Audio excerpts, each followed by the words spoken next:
Coming up on News 12 Overtime, the story of Gabriel Masonette Jr., a 14-year-old football phenom from the Bronx who is already making it big.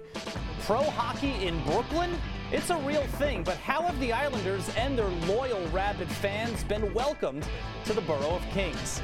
And we'll introduce you to a little-known sport that's becoming all the rage in certain parts of Brooklyn. This is netball. And hello, everyone. Welcome to News 12 Overtime, our first episode of 2016.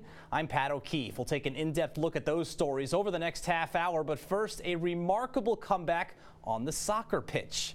Michael Ramsey accomplished his dream, but the LIU Brooklyn goalkeeper faced some life-altering setbacks along the way that made his path to the soccer field in downtown Brooklyn far from easy, yet highly inspirational. Our Dan Serafin has his story of mind over matter. A championship, a celebration in Brooklyn. For Michael Ramsey, it's a long way both geographically and physically from where he was 4 years ago. Growing up in sunny Orange County, California, Ramsey has no problem saying things were easy. It wasn't real. Already excelling on the soccer field, Ramsey was a goalkeeper with a Division I college career well within reach. But on November 19th, 2011, everything changed. I was running in the dark with my friends, and I didn't see a high-waisted chain that was there, and ended up hitting the chain, and I hit my head on a curb that was on the left side of my body. I was kind of in and out of consciousness at this point. They wheeled me into the ambulance, and then I remember them closing the doors, and I woke up 8 days later. Those 8 days spent in an induced hypothermic coma. They thought that I was going to be paralyzed on the right side of my body. They didn't think I was ever going to be able to speak again or swallow or really be a normal human being ever again. He wasn't really responding very much to commands, so it was clear that something was going on. But quickly, Ramsey surprised his doctors. The moment that my surgeon came in to talk to me, he told me, you're a miracle. I've never seen anything like this. Without much of the left side of his skull, which was removed to make room for his swollen brain, Ramsey continued making dramatic progress. After 2 weeks of rehab, he was discharged.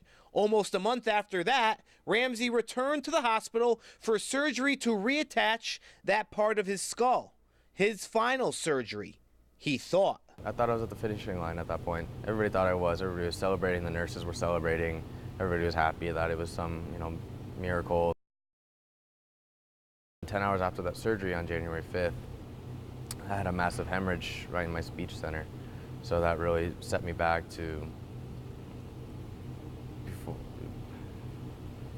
I was worse than I was waking up, by far.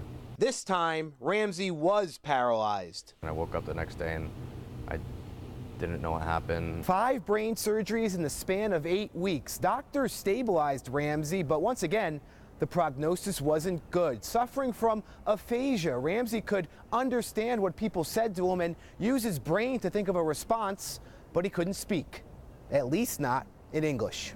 Funny thing was that I could speak Spanish correctly. I was taking Spanish class and I couldn't speak my primary language, but I guess secondary language is in some different part of your brain. Continuing his soccer career seemed like a pipe dream. I'm not somebody to allow somebody to set my own standards. It took 6 months of speech therapy for Ramsey to get back his full vocabulary.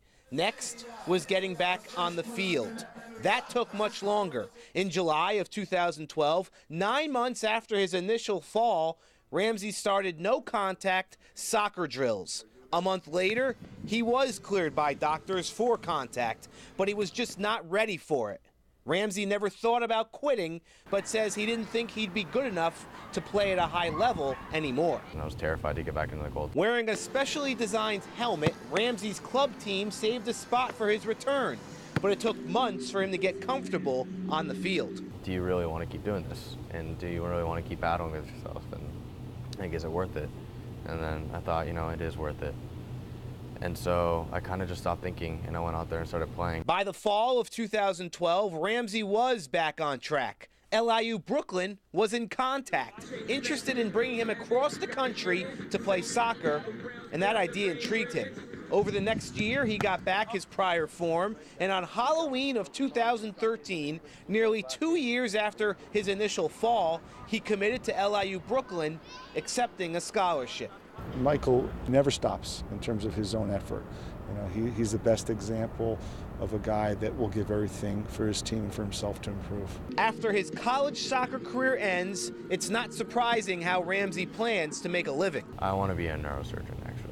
After I had that hemorrhage, I just felt like I had this calling, to be a neurosurgeon. Like, this is what I'm supposed to do. Ramsey says because of his own past, he wants to help kids who face similarly long odds, showing them that miracles happen. A kid can have 30 needles in him and, half a head, and he can come back and look normal. And so it's hard to picture.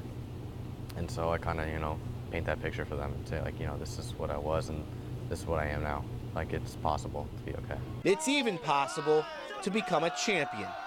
For News 12 Overtime, I'm Dan Serafin.